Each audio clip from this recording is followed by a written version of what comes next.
Hey folks, so right now I'm doing one of my traditional movie review rant thingies, and I just got done watching The Equalizer 2. I know I promised some of y'all that I'd be reviewing Ant-Man 2, the whatever, but I had to go out and buy Ant-Man first, and I was watching Ant-Man, and that movie is god boring. It's so awful. Like I just couldn't do it. So I've been procrastinating and procrastinating, and I just don't feel like watching Ant-Man 2. I don't want to go to the movie theater and pay to go see that movie. So I went to go see The Equalizer instead. First off, I like to point out that I loved how culturally sensitive this movie sort of was, not to African Americans or white people, but like it seemed to incorporate Latinos, seemed to incorporate people that grew up in Eastern Europe and things like that. It made for like an all-inclusive type film. I saw the reviews and the score on Rotten Tomatoes. They gave it a 50%. I can see why, but at the same time, I feel like 50% is incredibly low for this film because I feel like it's a better made film than Black Panther. I feel like Black Panther, they paid the critics to rate it highly.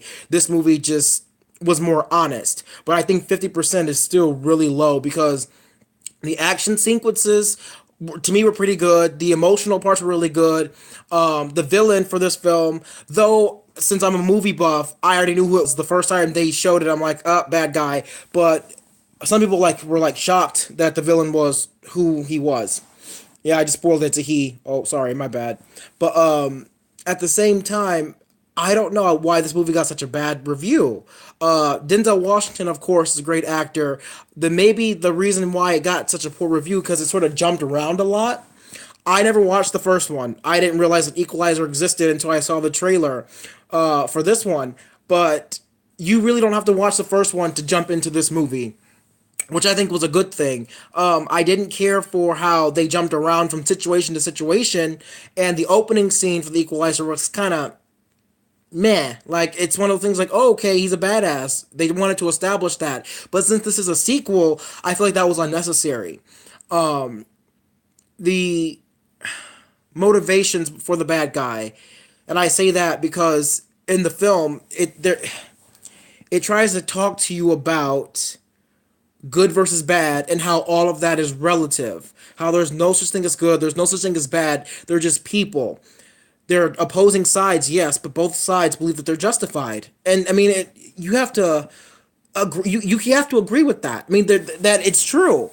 Every argument, both sides believe that they are correct. Both sides believe that they are the good side. So, are there really bad people? That's a good question. I really enjoyed that. That's one of those things that people don't talk about. They want to talk about their problems and how they feel and this, that, and the other without actually bothering to think, are the people attacking me actually the bad guys? And I think there should be more of that in cinema in general. I've got to talk about the blackness in this film. How you have Denzel Washington's character, who I'm gonna call it traditional black, like Martin Luther King Jr. black, and then you've got the new age like black that they always show stereotypically in media, and it's funny how they sort of didn't hold their punches. They were like, you know what? You're black, I'm black. You can't let that be a handicap. Don't complain about what the white man won't do for you, what this person won't do for you, about how hard you have it, yada, yada, yada. You need to pick yourself up and do for you. And you had this one black dude, black kid, who is the stereotypical black, who's like, but what about why me delivering to black children all around the nation, all around the world? It's not why me, it's why not you. And that's something that really resonated with me, especially with what I've got going on in my personal life, because I just graduated and I'm thinking, what do I want to do with my life? I've got a degree that I'm just sitting on, and I think about, I earned that degree, but did I really want it? What am I going to do with it? And I always think this segment spoke volumes to me, and it really helped clear some of my questioning about myself up. And I really felt like that was necessary. I mean, I guess there's a reason for everything, I'm not a very godly person, but I believe in, like, fate and yada yada yada. And I believe that I was fated to go see this movie simply for that one part, because there's a lot of things that, like I said, going on in my life, and I'm like, that really, hit me hard. And so I don't mean to get all blubbery and, personal and retract from the film, but I feel like that's necessary. I feel like this film should be celebrated more than Black Panther, personally, because I feel like Black Panther didn't do black folks any favors. It didn't do any white folks any favors, and it sort of excluded every other race. It sort of was like white versus black undertones, and then it was just like black versus black, and I don't know. But anyway, go out and check the movie out. It's a good movie. It's not the best. Like I said, there's a lot of flip flopping around. It's not really hard to keep up, but you have to keep up. And I think that's why a lot of critics didn't care for it. God forbid you have to watch a movie to actually understand what's going on in the movie.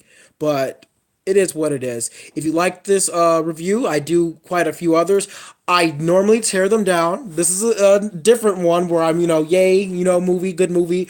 But I am honest, and it wasn't the best movie. And I said it before. I said it just now, and I'll say it again. It's not the best movie. But anyway, today is Saturday, and I'm so bored, y'all. Anyway, like my video, share it with your friends, talk to people about the movie. Maybe, go see it. Anyway, peace out for now. If I can turn this thing off. It's always a struggle with my phone.